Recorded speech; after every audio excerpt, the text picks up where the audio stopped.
Ya Nabi salam alaika, Ya Rasul salam alaika, Ya Habib salam alaika, salawatullah alaika.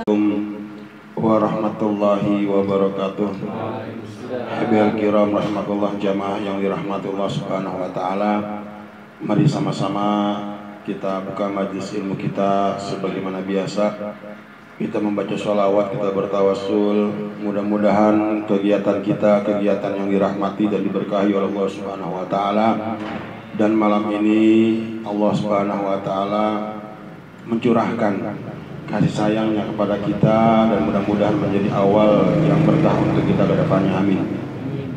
Bismillahirrahmanirrahim. Ya Rabbi bil Mustafa balligh maqasidana waghfir lana ma madha ya wasi'al karami. Ya Rabbi bil Mustafa balligh maqasidana waghfir lana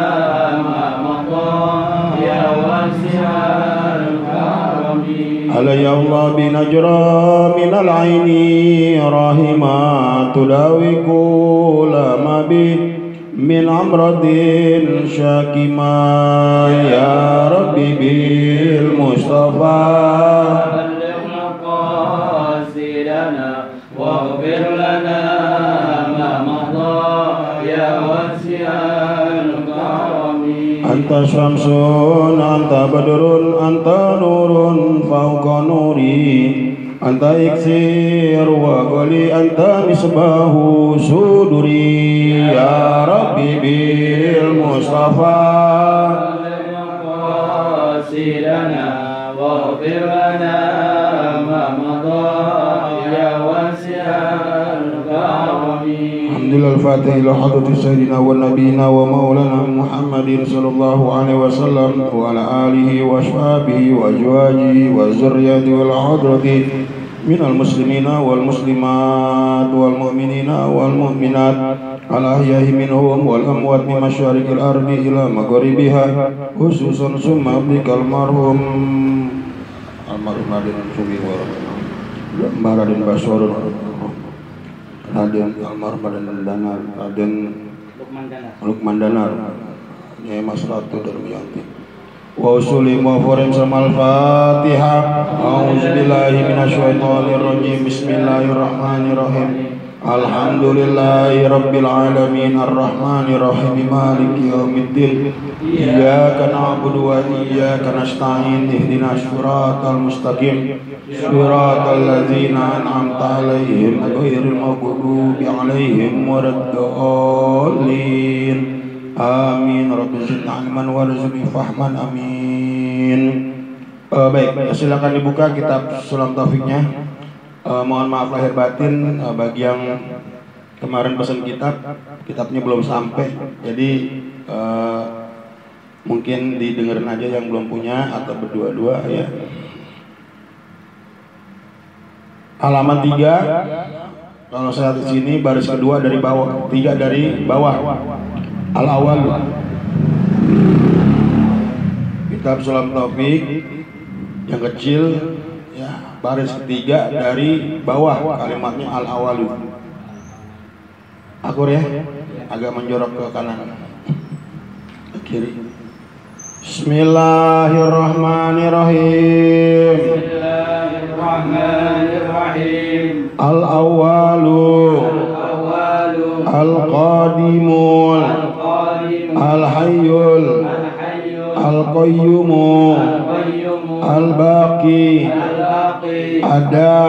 adaimul, khaliqu, ar-razaqu, al-alim. Baik. Karena bahasannya agak panjang tentang sifat Allah ya. Bismillahirrahmanirrahim. Alhamdulillahi rabbil alamin wa bihi nasta'in ala umuri dunya waddin. Assalatu wassalamu ala asrafil anbiya'i wal mursalin sayyidina wan nabiyina wa maulana Muhammadin wa ala alihi wa sahbihi ajmain, amma ba'du. Pertama sekali kita panjatkan puji syukur kehadirat Allahu Rabbi Jalla Jalaluhu wa azamatuhu, yang dengan kemuliaan dan kebesarannya kita alhamdulillah pada malam kesempatan ini bisa hadir dalam rangka menggugurkan kewajiban kita, yaitu bertaqarrub ilallah melalui jalannya menuntut ilmu. Mudah-mudahan kegiatan kita menambah keberkahan untuk kita, keberkahan untuk sahibul bait dan juga lingkungannya serta daripada semua warga yang ada di sini. Amin. Tidak lupa sholawat dan salam senantiasa teriring dan tercurah kehariban yang mulia Nabi kita tercinta, Nabi besar Muhammad Sallallahu Alaihi Wasallam, atas keluarga dan para sahabatnya, dan mudah-mudahan kita sebagai umatnya mendapatkan syafaat beliau kelak di yaumil akhir nanti. Amin ya rabbal alamin. Bapak-bapak jamaah yang dirahmati oleh Allah Subhanahu wa taala, melanjutkan kajian kitab kita setelah pada minggu lalu kita membahas tentang makna kalimat asyhadu alla ilaha illallah. Kemudian pada kesempatan malam ini kita lanjutkan dengan kalimat al-awwalu al-qadim. Al-awwalu artinya Allah yang maha awal. Awalnya kapan? Nggak ada yang tahu. Jadi kalau nanya kapan Ustaz, nggak ada yang tahu. Intinya Allah itu terdahulu daripada alam jagat raya beserta seisinya, lebih dulu daripada makhluk, lebih dulu daripada manusia, lebih dulu daripada malaikat, lebih dulu daripada bintang langit dan sebagainya. Jadi Allah yang pertama ada. Nah, kemudian Al-Qadim, ya, terdahulu. Qadim itu perbedaannya apa dengan makhluk? Kalau Allah kan disebut Al-Khaliq, kita manusia disebut makhluk, ya. Bedanya kalau makhluk di kita terdahulunya ada, Pak. Umpama Ustadz Mido terdahulunya kapan? Mulainya dia ada di dunia ini. Umpama misalkan 27 Agustus. Bapak juga begitu. Adanya di dunia ini, lahirnya kan begitu ya. Lahirnya umpama ada tanggalnya, bulannya, tempat dilahir ini juga ada. Itu makhluk kita. Tapi terdahulunya Allah itu tidak ada. Ya, makanya perbedaan antara manusia, antara makhluk dengan Khaliq adalah pada adanya keberadaannya. Ya. Jadi jangan sampai kita punya pemikiran atau punya satu angan-angan, oh Allah mungkin adanya bulan sekian, adanya tanggal sekian. Nah, itu nggak boleh. Ya. Kalau kita punya angan-angan atau pikiran-pikiran seperti itu, dikhawatirkan merusak akidah kita. Sebab yang namanya Allah itu tidak punya tanggal lahir, tidak punya bulan, dan tidak punya tahun keberadaannya. Beda sama manusia. Ya. Nah, kemudian Al-Hayyu, Allah yang maha hidup. Hidupnya Allah ini beda dengan hidupnya makhluk. Kalau Allah hidup selama-lamanya. Kalau makhluk ada batasannya. Kita nih, ya, yang namanya makhluk pasti mati. Kullu nafsin za'iqatul maut. Cuman kan beda-beda. Sabab musababnya juga beda-beda. Ada yang umurnya 70 tahun baru meninggal, ada yang 100 baru meninggal, ada yang baru lahir meninggal. Sebab-sebabnya ada yang sakit. Kemudian ada yang karena mungkin dia tiba-tiba jatuh dan sebagainya. Nah, itu makhluk. Jadi makhluk pasti akan mati. Hidup tidak selamanya. Tapi Allah tidak akan pernah mati, Allah hidup selamanya. Ini yang dimaksud dengan Al-Hayyu. Allah Maha Hidup. Ya. Al-Qayyum, ya. Allah itu berdiri, ya, artinya berdiri dengan sendirinya. Adanya Allah, berdirinya Allah ini beda dengan kita makhluk. Kalau Allah lam yalid walam yulad walam yakul lahu kufuwan ahad, tidak beranak dan juga tidak diperanakan. Allah tidak punya ibu, Allah tidak punya bapak. Engkong apalagi. Kalau kita makhluk ada, kita punya ibunya, kita punya bapak, kita punya kakek, ya. Nasabnya, sanatnya, keturunannya ada. Tapi kalau Allah, ya, itu tidak ada. Artinya Allah berdiri dengan sendiri. Al-Baqi, Allah Maha Kekal. Kekalnya Allah beda dengan makhluk. Di saat hari kiamatul kubra, hari kiamat besar, seluruh makhluk-makhluk mati, termasuk bumi, air laut, kemudian gunung-gunung berhamburan, bumi hancur, planet-planet bertabrakan, semua manusia, semua makhluk mati. Tapi Allah Al-Baqi, Allah yang Maha Kekal. Makanya jangan pernah kita punya pikiran ada Tuhan nih, ya kan ada mungkin agama lain ya, mohon maaf, Tuhannya ada yang meninggal, ada yang wafat, gitu ya, wafat Tuhan anu ya. Nah kalau Tuhannya wafat kan kita bingung kuburan di mana, ya. Nah kalau wafat Tuhannya wafat, tahlilin dong, bingung ya. Nah makanya Allah Al-Baqi, Allah Maha Kekal. Ya. Kekalnya Allah beda dengan makhluk. Ada Imul Khaliq, Allah itu ada Imul Khaliq, senantiasa yang menciptakan. Ya. Jadi apapun yang ada di alam dunia ini, itu segala sesuatu ada yang menciptakan, Pak. Saya kasih contoh, ya.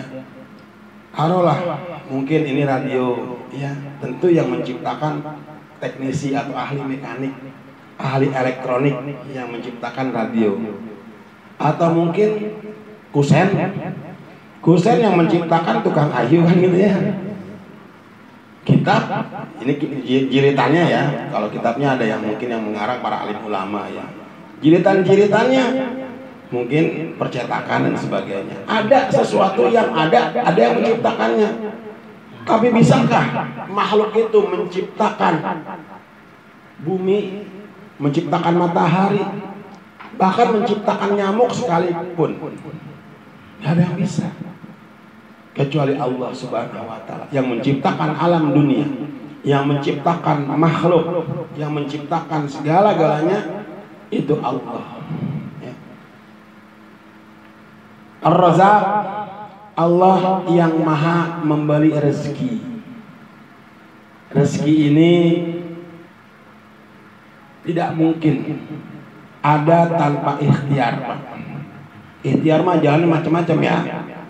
Ada yang ikhtiarnya mohon maaf mungkin jadi guru, ada yang ikhtiarnya jualan, ada yang ikhtiarnya mungkin jadi PNS, ya. Kan enggak, sangat sulit ketika Allah ngasih rezeki gebruk begitu aja kan gitu ya. Ada jalannya. Nah, makanya ketika kita didera satu masalah ekonomi, ya, ada pertanyaan, Ustadz boleh gak kita mencari wasilah? Boleh. Karena ikhtiar itu ada dua, Pak. Di samping ikhtiar zohir kita bekerja, ada ikhtiar batin. Jadi ikhtiar ini harus selaras nih, sepadan dua ini, nggak bisa tinggal. Saya analogi begini Pak, saya contohin begini. Ada orang sakit umpama. Ketika dia sakit, yang pertama dia harus ikhtiar pergi ke dokter, ke ahlinya. Nah dokter belum tentu bisa menyembuhkan, dokter hanya ngobatin. Yang menyembuhkan siapa? Yang menyembuhkan Allah. Makanya ada ikhtiar batin. Apa ikhtiar batinnya? Berdoa, mohon kesembuhan kepada Allah. Jadi ikhtiar batinnya kita jalankan, ikhtiar zahirnya kita jalankan. Setelah itu baru kita tawakal.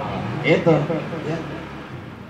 Sama juga orang hidup, analoginya, contohnya orang hidup itu harus ikhtiar zahir, umpama apa? Mencari pekerjaan, entah dagang, entah apa kan begitu ya. Atau mungkin jadi guru dan sebagainya. Ikhtiar batinnya dia berdoa supaya rezekinya berkah.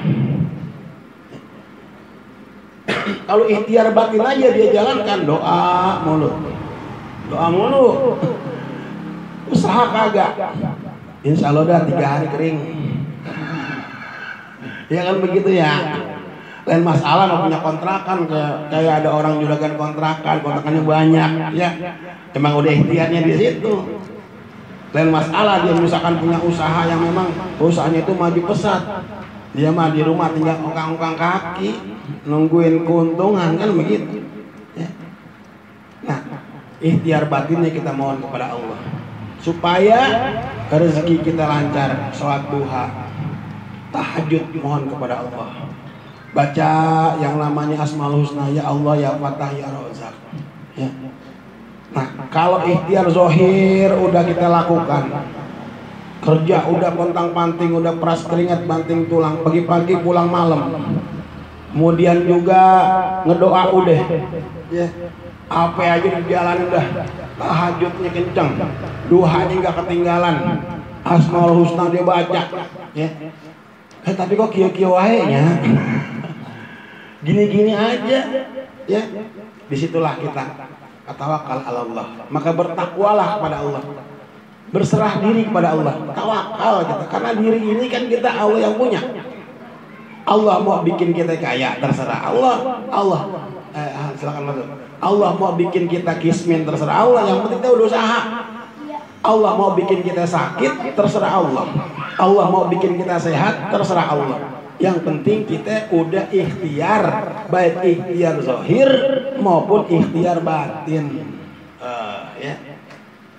Jangan kita ujuk-ujuk udah tawakal aja. Gimana ntar pasti rezeki, tapi nggak usaha, nggak ikhtiar. Di mana kan gitunya. Nah, wasilahnya kita ikhtiar zahir, ikhtiar batin.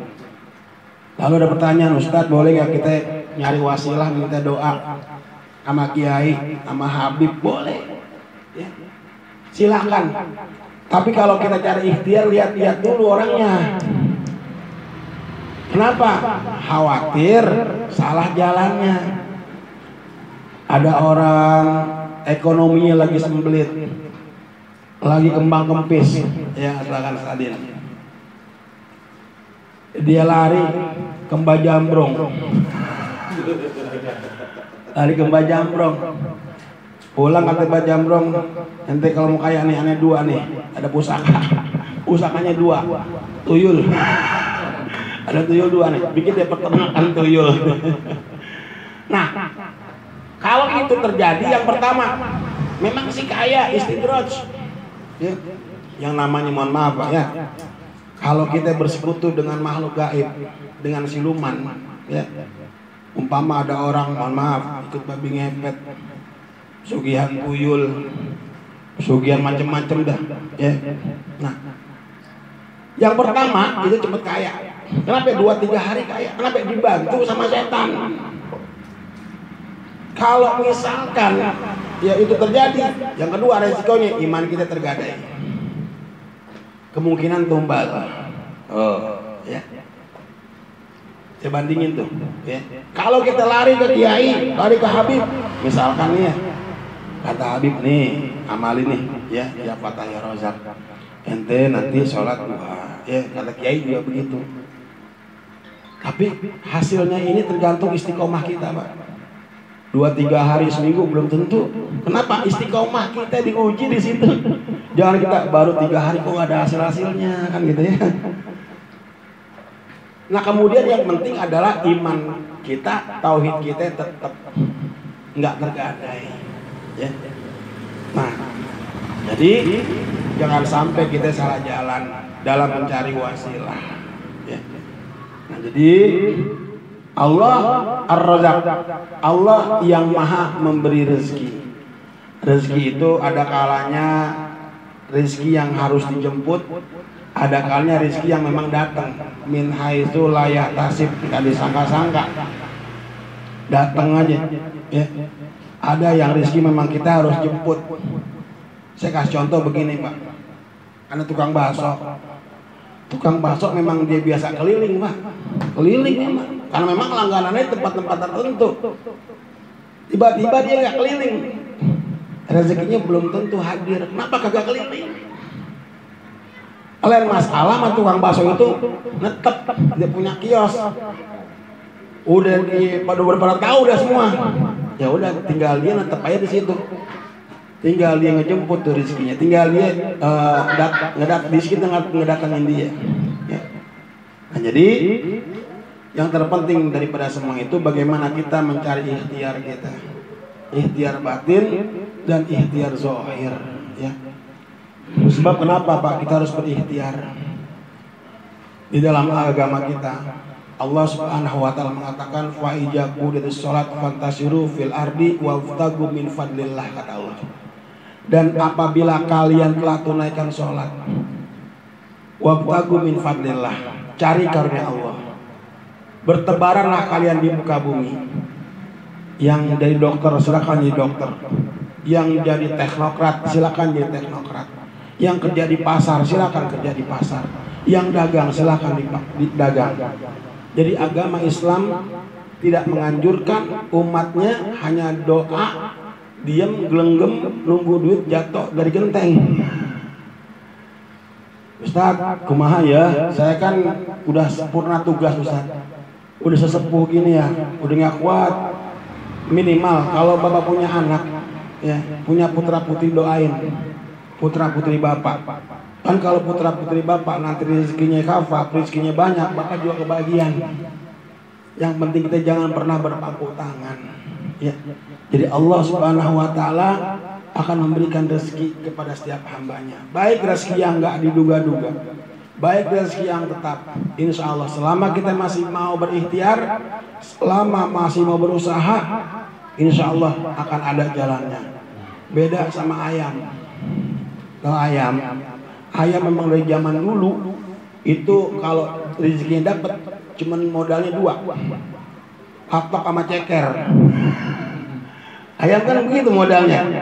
Patok dinyari tuh, ceker dikorek-korek. Ya, kalau kita makan beda. Kita harus punya skill, kita harus punya pengetahuan, harus punya niat, tenaga, ulet.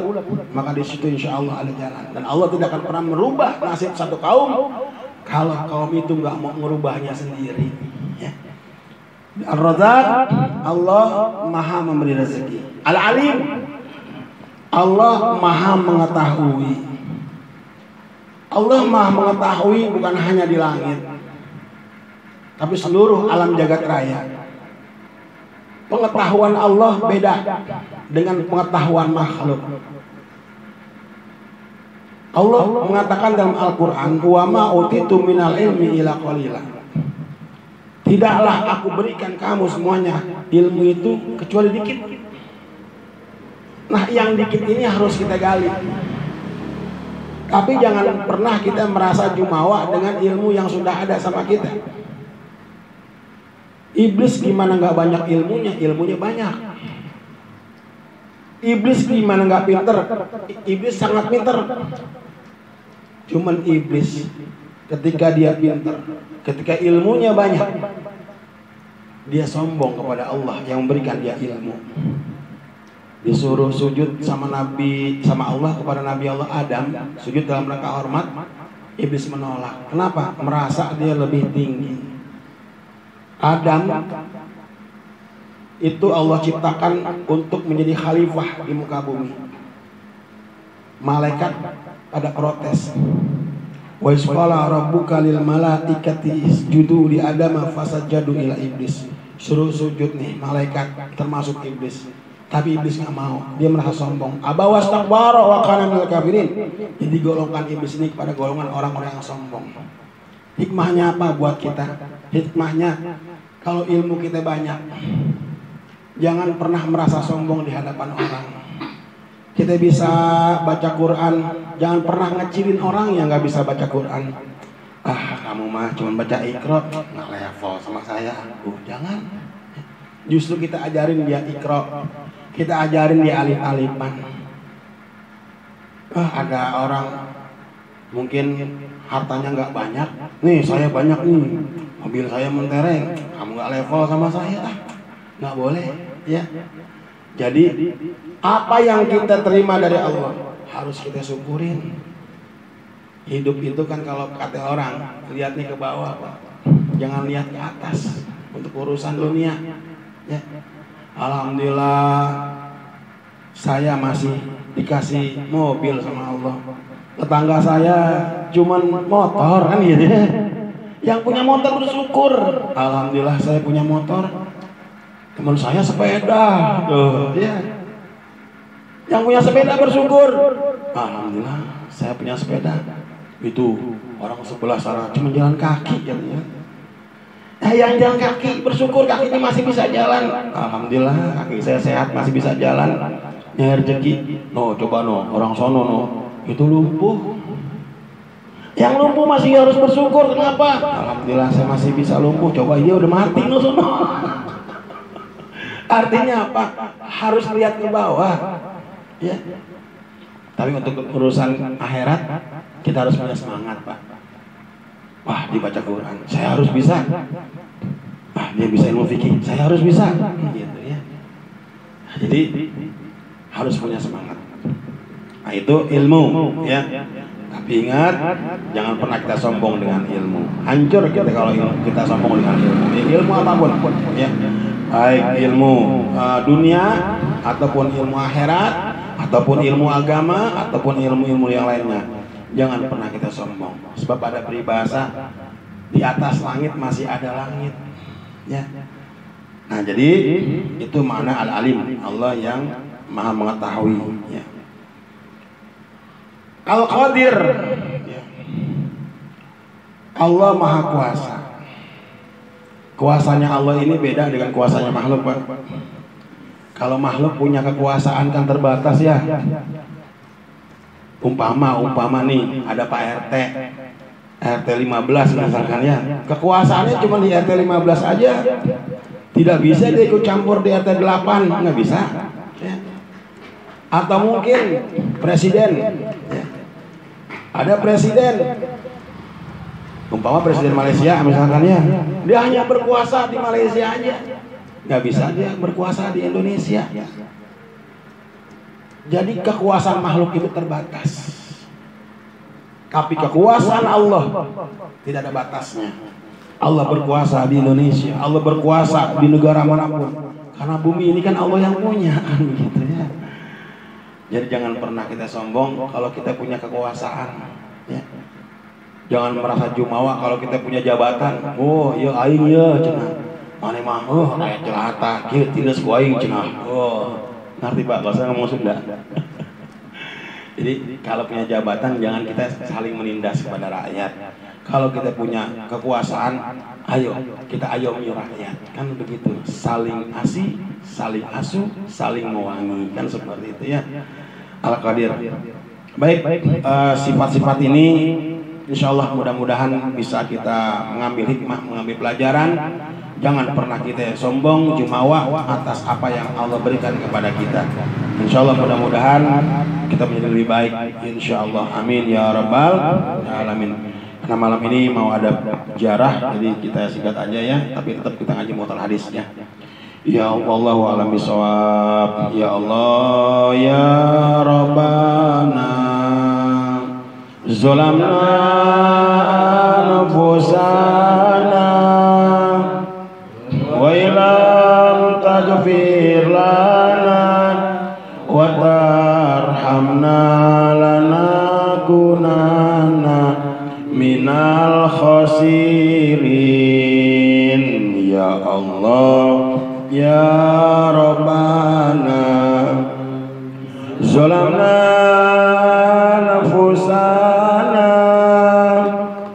wa ilam taghfir lana wa tarhamna lanakunanna minal khasirin.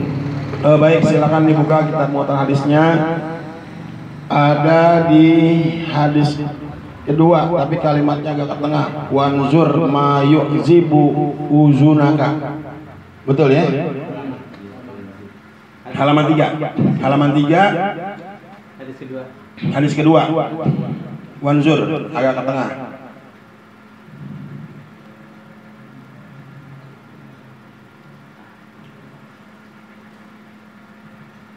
Agor. Bismillahirrahmanirrahim. Bismillahirrahmanirrahim. Wanzur ma yu'zibu uzunaka ayyakula lakal qaumu iza kumta min indihim fa'tihi wanzur allazi taqrahu ayyakula lakal qaumu iza kumta min indihim fa'astanibhu rawahul jama'ata afatul ilmin nasyanu wa ida'atuhu antuhaddasa bihi ghaira ahlihi afatud daini salasatun faqihun fajirun wa imamun jairun wa mustahidun jahilun. Baik, jamaah yang dirahmati Allah Subhanahu wa taala, melanjutkan kajian hadis kita pada kesempatan malam ini. Hadis yang kedua, ada sebuah kalimat di mana Rasulullah SAW beliau mengatakan wanzur ma yu'jibu uzunaka. Wanzur, dan lihatlah ma yu'zibu uzunaka, apa-apa yang membuatmu kagum dengan pendengaranmu. Ayyaku lalaka, yang dikatakan kepadamu al-qaumu, oleh satu kaum, iza kumta, apabila engkau pergi, min indihim, dari mereka, fa'tihi, maka lakukanlah. Artinya begini ya.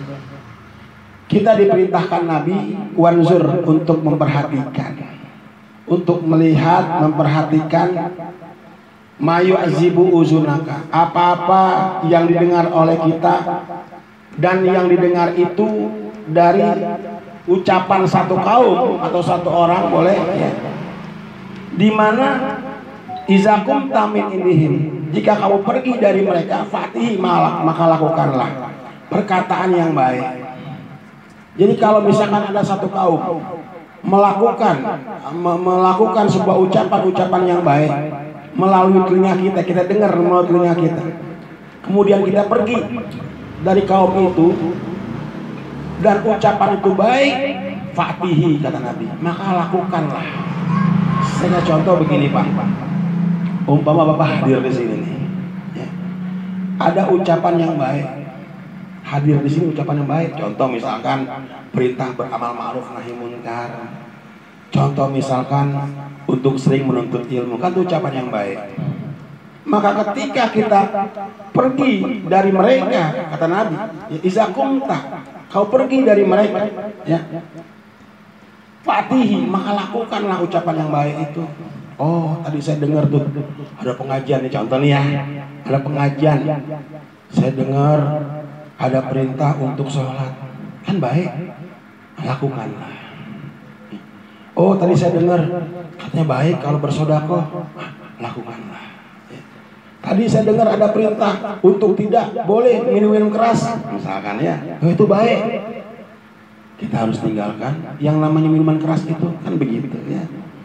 Jadi di mana ada ucapan-ucapan yang membuat kita baik, maka lakukanlah. Itulah kita pentingnya hadir di majelis ilmu. Ya.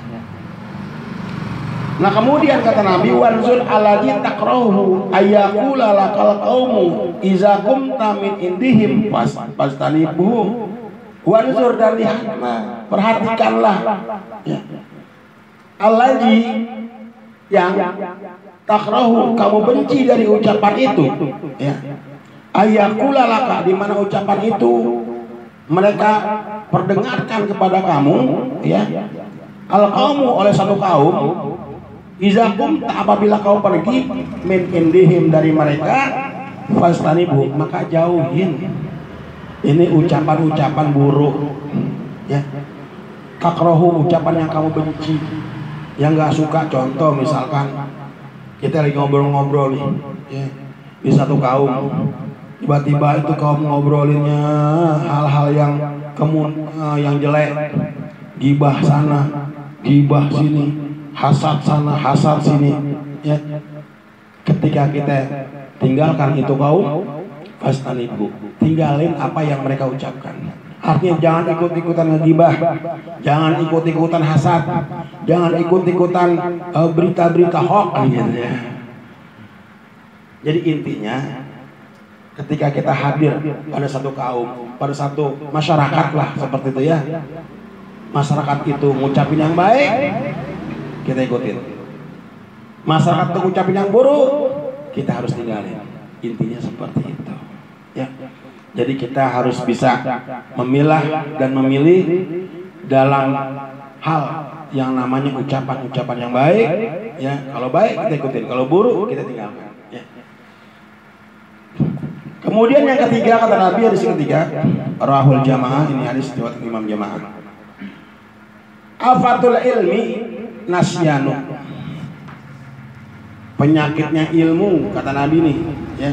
Kan yang namanya ilmu itu ya ada kalanya kalau bisa bikin orang tuh kadang-kadang lupa ya Pak ya. Saya contoh begini, mungkin Bapak pernah ngafal satu ilmu tapi lupa kan gitu. Bagaimana supaya nggak lupa ya? Sering talar ya, sering dihafal kan begitu ya. Jadi kata Nabi, afatal ilmu nasyanu, penyakitnya ilmu tuh lupa. Bagaimana solusinya ketika ilmu itu nggak lupa? Yang pertama, kita bikin catatan, Mbak. Kalau santri kan begitu ya. Kalau misalkan kita hafal satu mufrodat, satu kalimat hari ini, kan belum tentu. Mungkin bulan depan kita hafal, kalau gitu ya. Kosakatanya kita hafal sekarang, belum tentu bulan depan hafal. Tapi kalau tercatat, ya tercatat nih, umpama nyoret-nyoret tuh, oh ini artinya ini kan gitu ya. Kita buka lagi, oh itu, ingat lagi. Ya. Al ilmu fi sudur, ilmu itu di dada. Kalau bisa juga kita harus hafal juga. Ya. Jadi jangan sampai penyakit ilmu itu yaitu lupa ada sama diri kita. Makanya para hafiz Quran tuh Pak ya, dia ngejaga hafalannya. Dengan ikhtiar-ikhtiarnya apa? Dijauhin hal-hal yang membuat hafalannya hilang. Dia nggak mau maksiat. Kan yang namanya maksiat bisa melunturkan ilmu, bisa membuat lupa hafalan ya. Ada santri alfiahnya hafal 1000 bait misalkannya, tapi nauzubillah min dzalik, ketika dia keluar dari pesantren umpama misalkannya, dia gak hafalin, kemudian pergaulannya bebas, lama-lama hilang hafalannya, kan begitu ya. Nah, jadi jangan sampai penyakit itu ada, ayo kita antisipasi kan seperti itu. Kemudian penyakit ilmu itu apalagi? Wa ido'atuhu antu hadasa bihi ghairu ahli. Wa ido'atuhu, dan disia-siakan. Ilmu itu antu hadasa, ketika kau menceritakan ilmu itu bihi, dengan ilmu itu ghairu ahli, bukan kepada ahlinya. Artinya apa? Ada orang seumpama misalkan ya, kita terangin masalah ilmu, entah ilmu maulid ya, ilmu Isra Mi'raj, kan semua itu ada ilmunya. Kenapa kita bikin maulid? Ada ilmunya kan, begitu ya. Kita terangin sama orang yang nggak mau maulid ya, ya sia-sia gitu ya. Jadi kalau kita nerangin sama orang yang memang sejalur sama kita umpama misalkan senang dengan satu ilmu, terus ada orang mah nggak senang sama ilmu itu, belum dapat hidayah dia, tentu dia kan belum doyan yang nama ilmu itu, kan seperti itu ya. Karena jangan sampai ketika kita mengungkapkan satu ilmu, satu pengetahuan, akan sia-sia kita berbicara sementara orang itu tidak mau menanggapi ucapan kita. Nah, jadi itu yang diajarkan Nabi besar Muhammad SAW. Rawahul Ibnu Abi Syaibah. Kemudian yang keempat, afatad dain, rusaknya agama. Salah satu dari tiga. Kita kan agama Islam nih Pak ya, jangan sampai agama kita rusak ya. Kita harus jaga apa yang mengakibatkan agama kita rusak ya. Faqihun fajirun, ulama yang fazir. Apa itu ulama yang fazir? Ulama yang suka melakukan kemunkaran.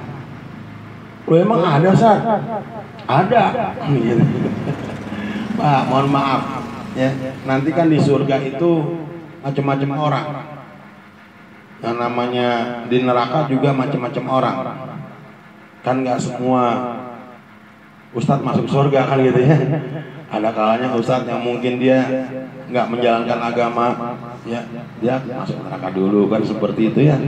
Nah, ada ahli fikih, ulama, dia melakukan kemaksiatan, melakukan kemunkaran ya, mungkin terang-terangan enggak misalkan ya, tapi mungkin secara terselubung ya. Umpama contoh begini Pak, mohon maaf ya,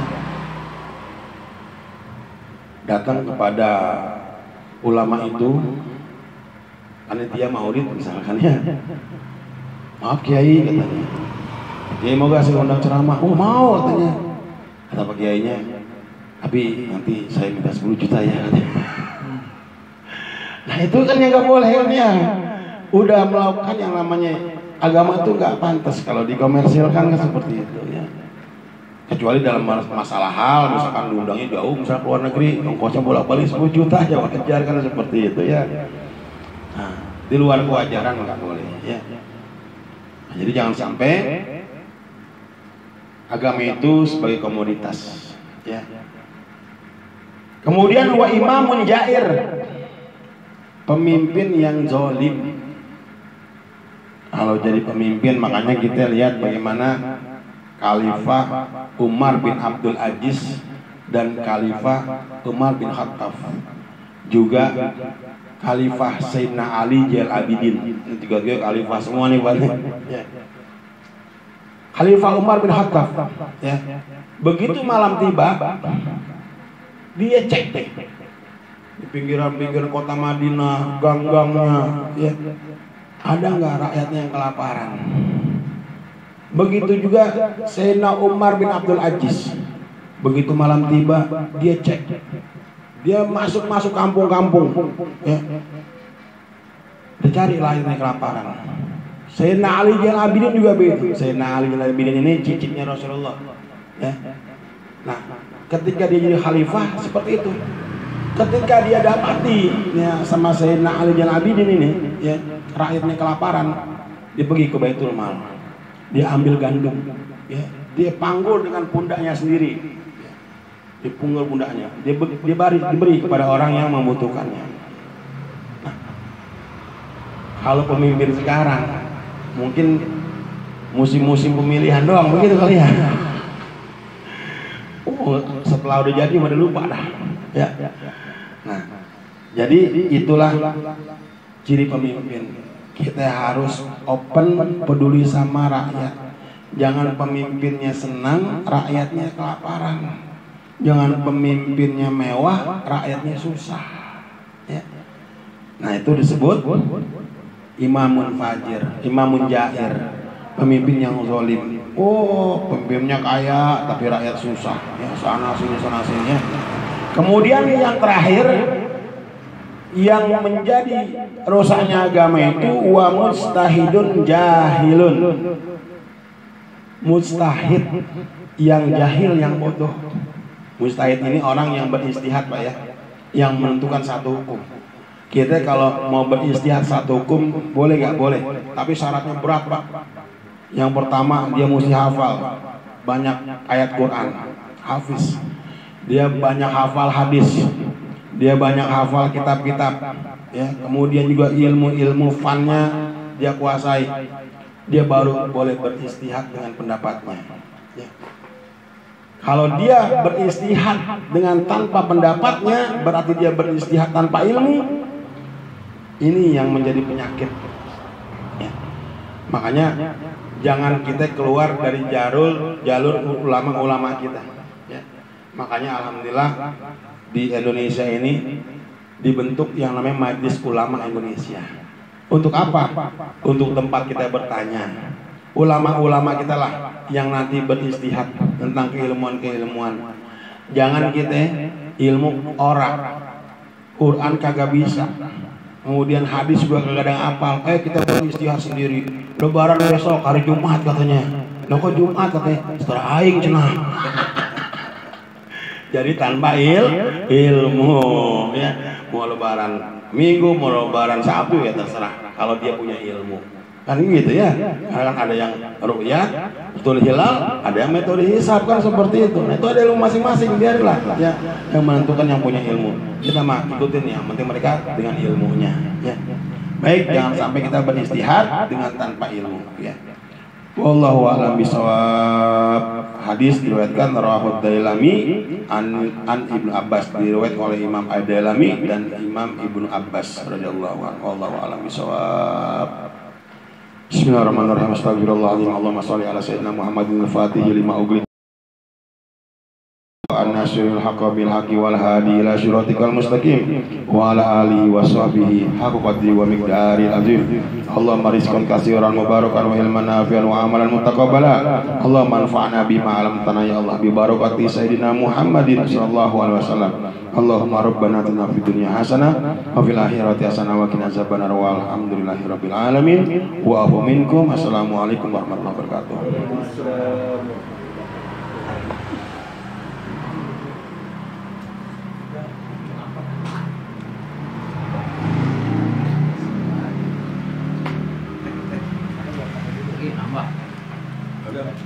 Setelah jalannya mau dibawa setelah jalan udah dikasih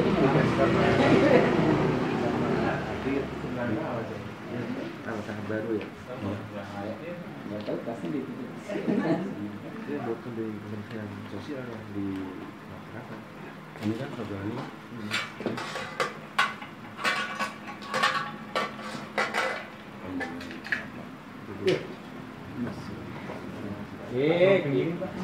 kenapa itu gitu?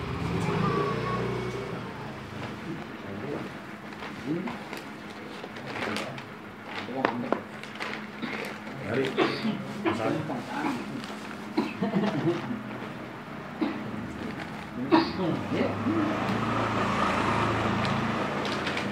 jadi nanti di sini Kementerian Sosial. Ya, ntar Pak Agung scan dulu aja tuh di fotokopi warna dulu. Ketika ada fotokopi warna, Pak Agung ada punya masternya gitu. Iya. Harusnya kan ini gabung sama yang kemarin itu ya, namanya di depan.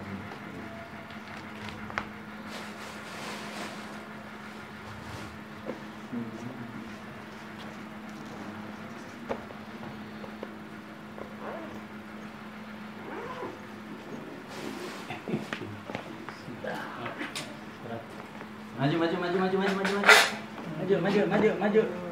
Ayo. Depan. Ayo. Ya.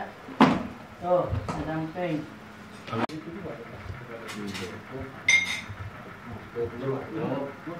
Kencana, Kampak Naga Kencana. Halo, Bagong mau diselar sendiri apa di rumah? Iya di sebelah.